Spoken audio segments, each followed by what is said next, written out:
আসসালামু আলাইকুম। এবার কথা বলবো বিশেষ প্রতিবেদন নিয়ে। তিন সন্তানকে নিয়ে বাবার ইসলাম গ্রহণ, আদালতের মাঝে যা হলো শুনলে সত্যিই চোখে পানি এসে যাবে। স্বামীর বিরুদ্ধে একতরফাভাবে তিন শিশু সন্তানকে ইসলাম ধর্মান্তরিত করার অভিযোগ এনেছে ইন্দিরা গান্ধী নামে এক হিন্দু নারী।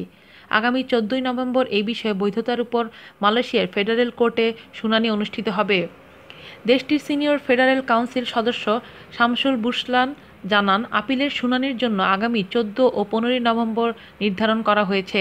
মামলাটি কার্য ধরার জন্য আজ বুধবার ফেডারেল কোর্টের সিনিয়র সহকারী রেজিস্ট্রার মোহাম্মদ নূর ফেরদৌস রোসলি এই তারিখ নির্ধারণ করেন।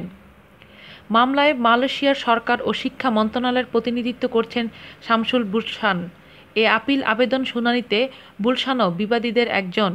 আদালতে উপস্থিত ছিলেন ইন্দিরা গান্ধীর আইনজীবী অ্যাস্টন পাইভা, তার প্রাক্তন স্বামী মুহাম্মদ রেদওয়ান আব্দুল হকের পক্ষে আইনজীবী হাতেম মুসা এবং মালয়েশিয়া সরকার ও ধর্মান্তর বিষয়ক রেজিস্ট্রার ও ইসলামী ধর্মীয় বিভাগের প্রতিনিধি হিসেবে উপস্থিত ছিলেন প্রতিষ্ঠানটির পরিচালক সহকারী আইন উপদেষ্টা সুহাইলা হেরন।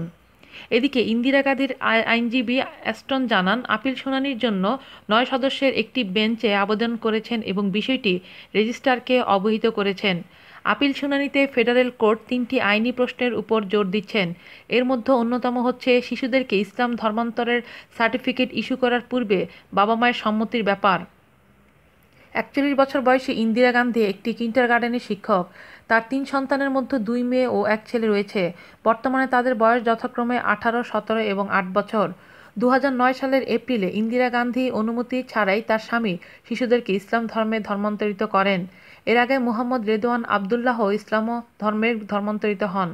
ধর্মান্তরিত হওয়ার পূর্বে তার নাম ছিল কে পাথমানাথান। ধর্মান্তরিত করার সময় শিশুদের বয়স ছিল যথাক্রমে 12, 11 এবং 11 মাস। ওই শিশুদেরকে তাদের পিতা মুহাম্মদ রেদওয়ানের হেফাজতে রাখার রায় ছিল মালয়েশিয়া শরিয়া আদালতের।